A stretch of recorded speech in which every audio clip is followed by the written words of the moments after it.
तो दोस्तों नमस्कार। आज हम आपको सावन के सोमवार व्रत की कथा सुनाते हैं। एक शहर में एक साहूकार रहता था।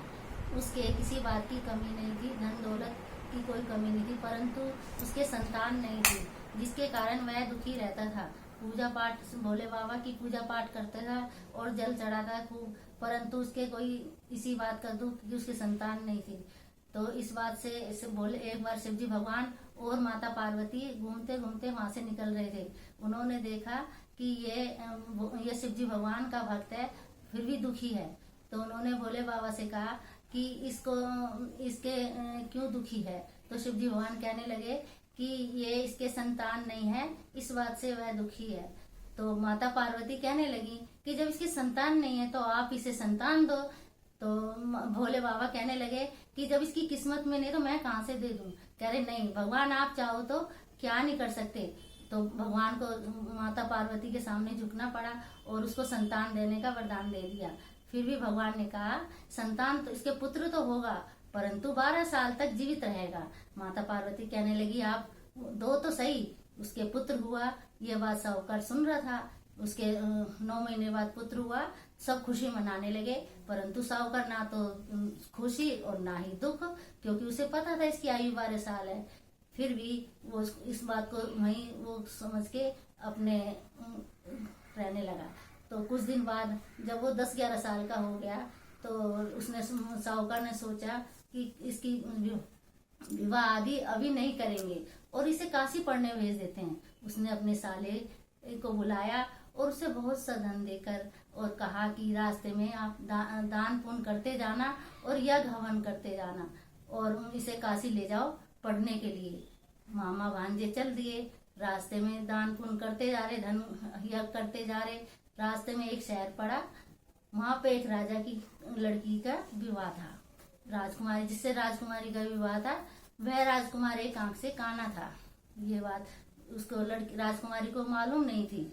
और लड़के के बाप ने सोचा कि अगर साहूकार का लड़का देखा कि लड़का तो बहुत सुंदर है, क्यों ना इसे जयमाला का काम इसी से करवाया जाए। तो उन्होंने उसके मामा से पूछा। मामा ने सोचा धर्म का काम है, कोई बात नहीं, कर देते हैं। उन्होंने हाँ कर ली। लड़के ने जयमाला डाल दी। उसके बाद फेरों की बात आई। कह रहे क्यों ना थोड़ा धन देकर इन्हें फेरों का भी काम करवा ले। उन्होंने उसके मामा से कहा हम आपको धन देंगे, आप फेरे और करवा दो। तो बोले कोई बात नहीं, फेरे भी करवा दिए। जब फेरों पे से जाने लगा तो कहने लगे कि क्या नाम से उसकी चुंदड़ी पे लिख गया कि जिसके साथ तेरे को भेजेंगे वो एक आंख से काना है, तेरा पति तो काशी जी पढ़ने गया है। तो लड़की ने देखा, उनने जाने से मना कर दिया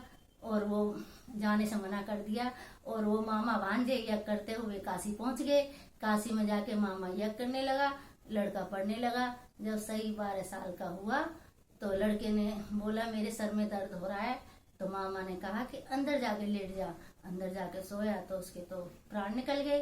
तो वहां मरा हुआ देख के उन्होंने सोचा कि अभी रोना पीटना शुरू कर दूंगा तो ये कोई खाना भी नहीं खाएगा। उनने सब यज्ञ पूरा करके और खाना वाना ब्राह्मणों खिला के जब रोना पीटना शुरू करा, उधर से शिव जी भगवान और माता पार्वती जा रहे थे। तो माता पार्वती कहने लगी भगवान ये तो वही लड़का जो आपको वरदान से हुआ। तो भगवान कहने लगे कि पार्वती मैंने पहले ही कहा था इसकी आयु इतनी है, नहीं भगवान इसको और आयु दो, इसके माँ बाप तो तड़प तड़प के मर जाएंगे। तो कहने लगे इसमें मैं कुछ नहीं कर सकता, जितनी जिसकी आयु होती है उतनी ही भोगता है। नहीं भगवान ये तो करना पड़ेगा, भगवान को माननी पड़ी बात। उसको आयु बढ़ा दी। लड़का खड़ा हो गया, उठ के खड़ा हुआ तो कहने लगे मामा मैं तो बहुत सोया नु। हाँ। फिर वहां से वो चल दिए। चलते चलते वहीं उसी नगर के समीप पहुंचे। वहां जाके कहने लगे कि है ना, उन्होंने पिछान लिया लड़की के बाप ने कि इससे तो हमारी लड़की की शादी हुई थी। तो उसे उन्हें वहां से नगर से अपने महल में ले आए। महल में लाके कहने लगे कि खूब उनकी खातिरदारी करी और उन्हें खूब धन दासों सहित विदा किया। वहां से वो चल दिए मामा भांजे और उस बहू को लेके जाने लगे। तो रास्ते में नगर के समीप पहुंचे। वहां कहने लगे कि है ना मैं तुम्हारे माँ बापू से कह आऊं तो तुम यहीं ठहरो। वहां पे जाके गया तो देखे तो माँ बाप, लड़के के माता पिता छत पे बैठे हुए थे। उन्होंने परण कर रखा था अगर हमारा लड़का सही आ गया तो नीचे आ जाएंगे, नहीं तो छत पे से कूद के प्राण दे देंगे। तो ये सोच के उन्होंने जाके कहा कि आपका लड़का बहू के साथ बहुत धन दासी सहित आ रहा है। उन्होंने सोचा हमें भका रहा है, झूठ बोल रहा है, तो वो बोले नहीं आप झूठ बोल रहे हो। कह रहे नहीं, उसने शपथ पूर्वक का, उनके विश्वास आ गया और उन्होंने नीचे आ गए, अपने बेटे बहू का खूब स्वागत करा। जैसे शिव जी भगवान ने उसके बच्चों की आयु बढ़ाई, भगवान सबके बड़े बोले धन्यवाद।